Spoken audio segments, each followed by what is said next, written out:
everyone, it's Alice, and today we're gonna wrap up everything I read in September. I had a pretty good reading month actually, which I'm super happy about. I don't know what it is. I think maybe it's just like the autumn vibes and the weather, and it's just really working for me, and I'm loving it. Anyways, first up, I finally read Stoner by John Williams. This is a classic fiction novel, and in it, we basically follow the story of this man from around the time he's 19 and he enters the University of Missouri up until like the end of his life.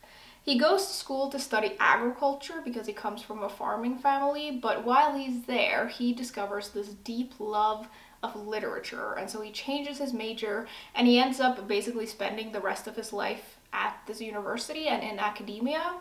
Along the way, he also meets a woman whom he marries, and the book is basically all about the quiet and sometimes devastating life of this man. I was pretty sure that I was going to like this book before I went into it. I've had this book for a number of years, and it's been one of those books that I've just had, and every time I've seen it on my shelves, I've been like, I'm going to like that. And I did. A thing that surprised me about this book, though, is that it surprised me.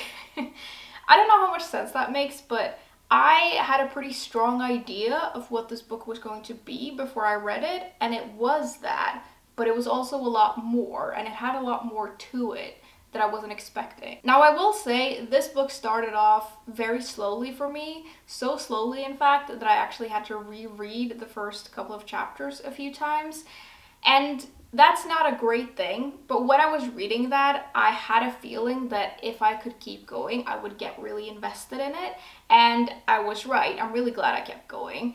I think in the beginning of this book, we meet this character who's kind of like aloof and a little gray, and you have to keep going to sort of have his very interesting inner life revealed to you. It is a quiet story in a lot of ways, which makes sense because it's the story of a man who lives a quiet life, but there are moments of conflict and turmoil. Some of it is like exterior and some of it is interior, and there was just something about the main character that really grew on me.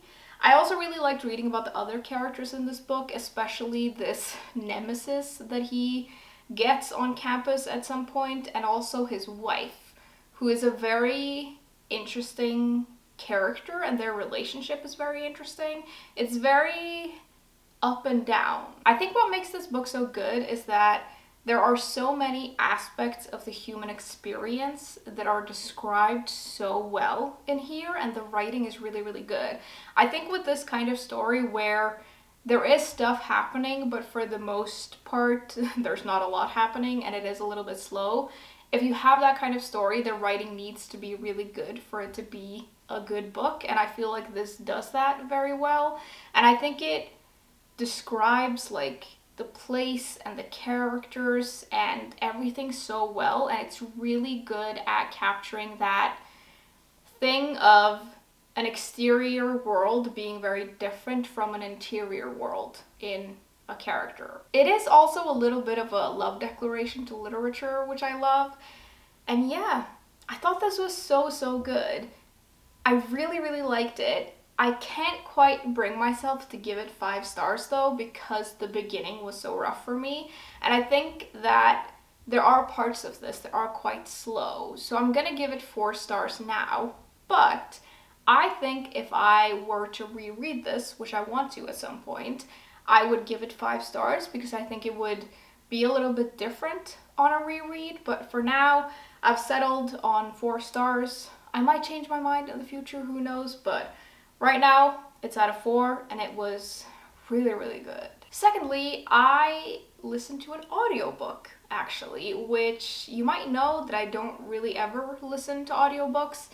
And the reason is that I can't concentrate on them. I don't know what it is, I just really struggle with them, but I really want to get into them, and I really would like to listen to more of them. So I actually try listening to audiobooks like all the time, but it's very, very rare that I find one that I can listen all the way through, but I did. It was I'm Glad My Mom Died by Jeanette McCurdy. This is a memoir, and the author of this was basically a child star. She was on this really popular TV show over in the US, and she seemingly had it all.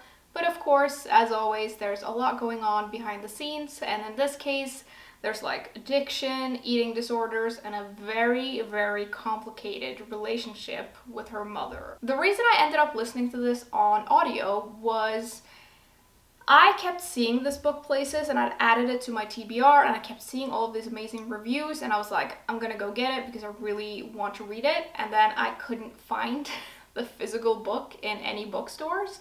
And so I could order it online, but I didn't really want to wait, so I just gave the audiobook a go.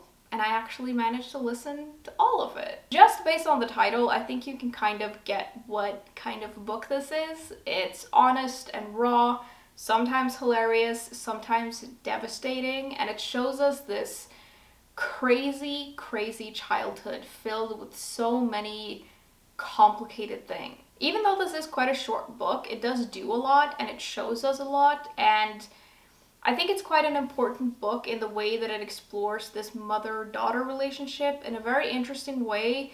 It is a little bit brutal, but it also just has to be because it was brutal. And I think the author captures her own experiences of things really well. And I think she's very good at showing us what it's like to grow up in a house like that, where there is so much chaos and so many things that as a child you shouldn't have to deal with. And what it's like to sort of be a child in a situation where you can sort of maybe get that there's something wrong, but you don't know anything else.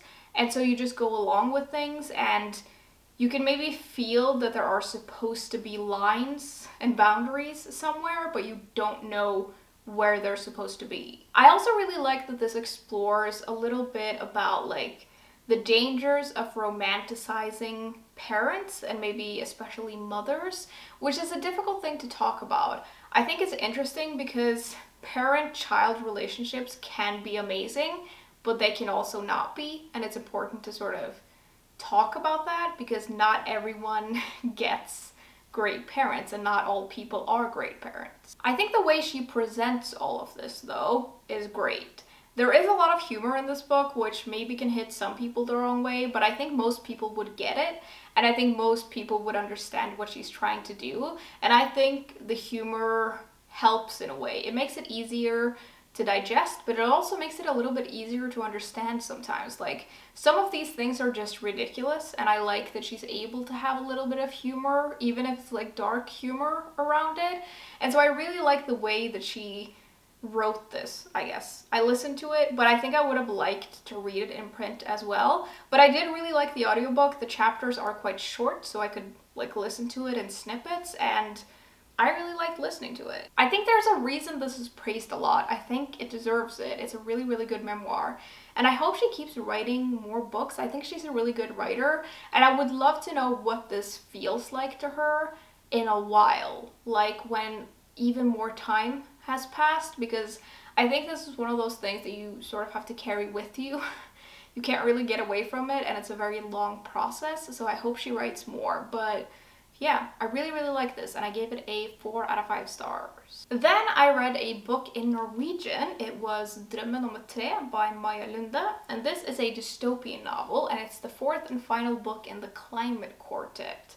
Now, I actually read parts of this book for a reading vlog, and I talked quite a lot about this book in that vlog, so if you want more details, you can check that out. But this is basically the end of this series where each of the books have dealt with a different climate issue, and in this one, everything sort of is brought together in the brutal landscape of this Norwegian island quite close to the North Pole in 2110. So each book in the series has explored a different climate issue. The first book is about bees, the second one is about water, the third one is about animals, and this one is about disease, but also about seeds, I guess. A lot of the things that have happened in the other 3 books come together in this, and we get to meet some of the same characters even.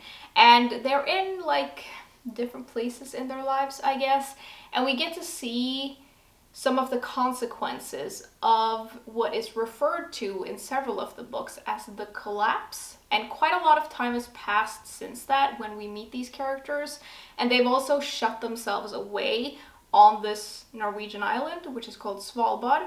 And it's basically about what's happened to the world and how people are trying to survive it. On this island, and this is a real thing, there is something called the Global Seed Vault, which is basically a bank where seeds are stored down in the permafrost and they're kept there in case of global disaster. And that's a pretty big part of the story, which I thought was really cool. I've always felt like that vault was very apocalyptic. It has something dystopian about it. So it was fun to like actually read about it in a dystopian novel. Like all of the books in the series, I love how we get to see everything from such a human perspective. These stories are very character driven and I really like that, and there's a lot of like day-to-day stuff and people being like people are now, like they want the same things, they need the same things, they feel all the same things, and there's something about the way this author writes that makes this feel like our future, which just makes it hit very differently. Maybe one of the reasons it really hits home with me is because the book is set in Norway. All of the books in the series have a like one perspective set in Norway, and there's something about that that makes it a little bit different for me because I live here and I've lived here my whole life. So maybe that's it, but I just think that the characters really feel like real people, and that always makes books better. I think this was a really solid conclusion to the series though. I am a little bit sad that there's not going to be any more books, but I'm also excited to see what else this author can write now that she's finished this. That'll be very exciting. And yeah, I think these books, like, I do talk about them quite a lot and I really, really like them. There's something about the theme and the way that these books are written that make me, like, they just stick with me. And these are books that I think about like all the time. And even if it's been like years since I've read the book, like it's been a long time since I read the first book in the series, but I still think about moments from that book, which I think is maybe a mark of great literature. I don't know, but yeah, this was a great conclusion and I gave it a 4 out of 5 stars. I kind of want to like reread the whole series all in one go now, but maybe I'll wait until like a couple of years from now. Second to last, we have Letters from an Astrophysicist by Neil deGrasse Tyson. And this is a nonfiction science book, and it's basically filled with letters that the author has gotten and answered throughout his career. And these letters touch on all kinds of different things like science, life, philosophy, faith, and just about everything. The book Astrophysics for People in a Hurry is one of my favorite nonfiction books and one of my favorite science books. I think it's such a digestible book, and I think the author is, like, he's really good at conveying information. He's a great communicator, and I just love that book. And I got this because it was sort of sold to me as the follow-up to that book, which it is, but it also kind of isn't. I knew that this book was filled with letters and his responses, and I knew that it touched on more than just science, but it was still just different than I was expecting. It was less interesting than I was expecting, and it's one of those books that I read and I liked when I was reading it, but I don't feel like it's gonna stick with me at all. Like, now that I've finished it, I don't really remember anything from it, and none of the stuff in here really did a lot for me. I think the author has a lot of interesting thoughts, and it was interesting to get his thoughts on more than just science. So I don't really know why this didn't do more for me. I think I felt like, at least at some point, it got a little bit repetitive, and I don't know how necessary I felt that all of this was. I feel like this is a little bit difficult to rate because there's nothing wrong with it. And technically it is exactly what it said it was going to be, but it just felt a little bit meh to me. Maybe I'm just more interested in his science stuff than anything else, and so this just wasn't really for me. I'm gonna give it a 3 out of 5 stars because I don't really know what else to give it. Lastly, I read Book of Night by Holly Black. This is an urban fantasy novel, and it's set in a world where shadows are basically magic, and they can be altered and they can be used in certain ways. Sometimes it's really innocent, sometimes it's really dark, and we meet this woman who has basically lived most of her life as a con artist, and she's been really involved in the shadow world, but she's trying to stay out of it. She's trying to stay out of trouble, which is quite difficult when you're basically a really excellent thief, and that life is very hard to leave behind. This one is a little... I don't know. Look, this review is gonna be a mess. Like, it's gonna be all over the place, so just prepare yourselves, because I think this is like objectively not a good book, but I really liked it, and I don't know how to defend the fact that I liked it because it's not great. There's a lot of stuff going on in here, and the thing is, I really liked reading about the main character, even though she's quite stereotypical. I really liked the world and the magic, even though it's like not well explained at all. And the writing wasn't blowing me away in any shape, way, or form, but I didn't mind. And I don't know, like, I loved the world and I loved all of the magic and stuff, even though like the world building is very, very shaky.